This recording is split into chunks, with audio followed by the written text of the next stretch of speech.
जय हिंद फ्रेंड्स, कैसे हैं आप सब। उम्मीद है आप सब बहुत सही होंगे। तो स्वागत है आप सबका हमारे नर्सिंग स्टडी हब चैनल में।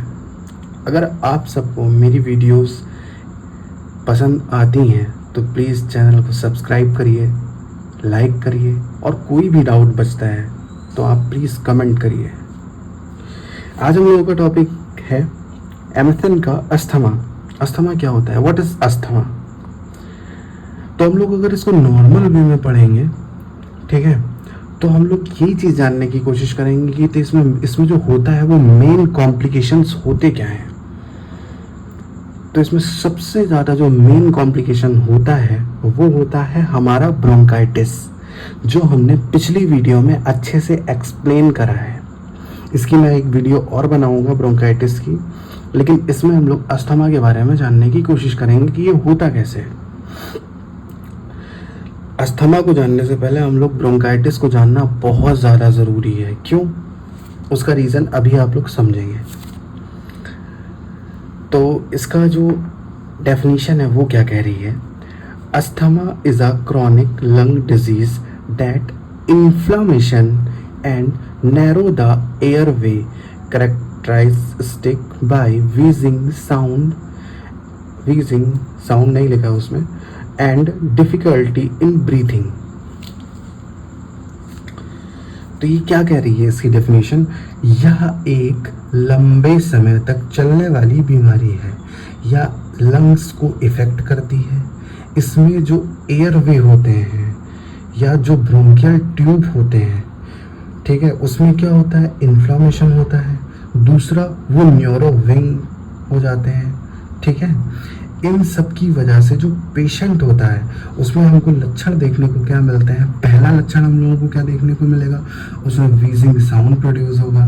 जो मैंने आपको ब्रोंकाइटिस की वीडियो में, आपने अगर वीडियो को देखी है तो आपको बहुत अच्छे से समझ में आएगा कि व्हीजिंग साउंड मैंने कैसे आपको बताया है कि किस तरीके से वो साउंड आता है, व्हीजिंग साउंड का। ओके, दूसरा सांस लेने में बहुत ज़्यादा तकलीफ होगी।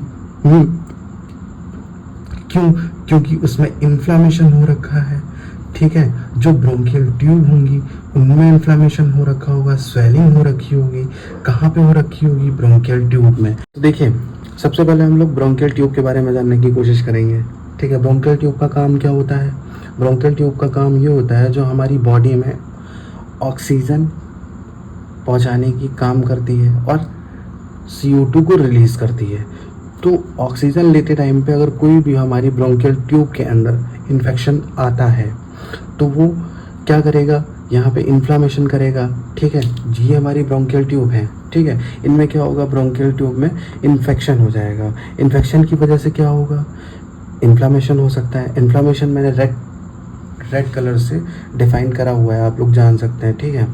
देन क्या होगा, इसका जो पाथवे है, ठीक है, जो इसका पाथवे जहाँ से हमारी जो ऑक्सीजन है वो अंदर आएगी, जिसको हम इनहेल करेंगे और O2 को छोड़ेंगे, ठीक है। तो इसके बीच में क्या होगा, ये बहुत ज़्यादा नैरो विंग हो जाएंगी, ठीक है, नैरो विंग हो जाएंगी। इसका जो पाथवे है बहुत ज़्यादा नैरो हो जाएगा, जिस वजह से क्या होगा, हमारा व्हीजिंग साउंड प्रोड्यूस होगा, ठीक है। जिस वजह से क्या होगा, हमारा व्हीजिंग साउंड प्रोड्यूस होगा, ठीक है। कॉजेज हम लोग इसके बारे में जानने की कोशिश कर।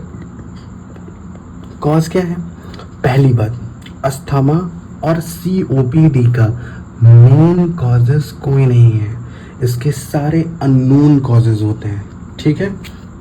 कहीं पे भी, किसी भी जगह पे, किसी भी कंपटीशन में अगर ये पूछता है कि अस्थमा एंड COPD का मेन कॉजेज क्या है, तो अगर वहाँ पे अननोन है तो आप उसको टिक करिएगा, 100% वो आपका आंसर करेक्ट होगा, ठीक है। तो हम लोग कॉजेज के बारे में जानने की कोशिश करेंगे। The causes of asthma is not unknown but it occurs due to condition of environmental factor and genetic factor.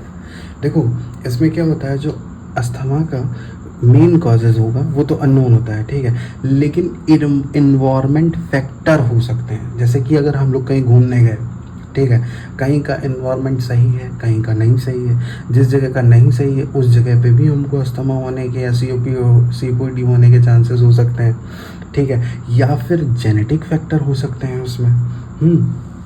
Then क्या है जेनेटिक फैक्टर, फर्स्ट क्या है इसका कॉजेस, जेनेटिक फैक्टर। दूसरा क्या है इन्वायरमेंट फैक्टर।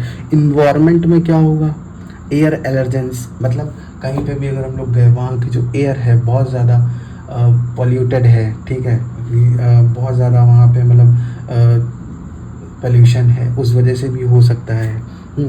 डस्ट, वहाँ जैसे कहीं पे भी हम लोग कहीं जाते हैं, जैसे सपोज दैट किसी ऐसी जगह पे गए जहाँ पे सूखा है, ठीक है, तो वहाँ पे जो डस्ट होगी, डस्ट की वजह से भी हमारे लंग्स में प्रॉब्लम हो सकती है, उस वजह से भी सीओपीडी या अस्थमा होने के बहुत ज़्यादा चांसेस हो सकते हैं। देन एनिमल डेंडर्स, एंड एनिमल डेंडर्स क्या होते हैं, जैसे कि फैदर है ना, बाल, डॉग्स के बाल या फिर कैट के बाल, है ना, इसकी इन बाल से भी बहुत ज़्यादा अस्थमा या सीओपीडी होने के चांसेस बढ़ जाते हैं, ठीक है। Air pollutants, fence, smoking, weather.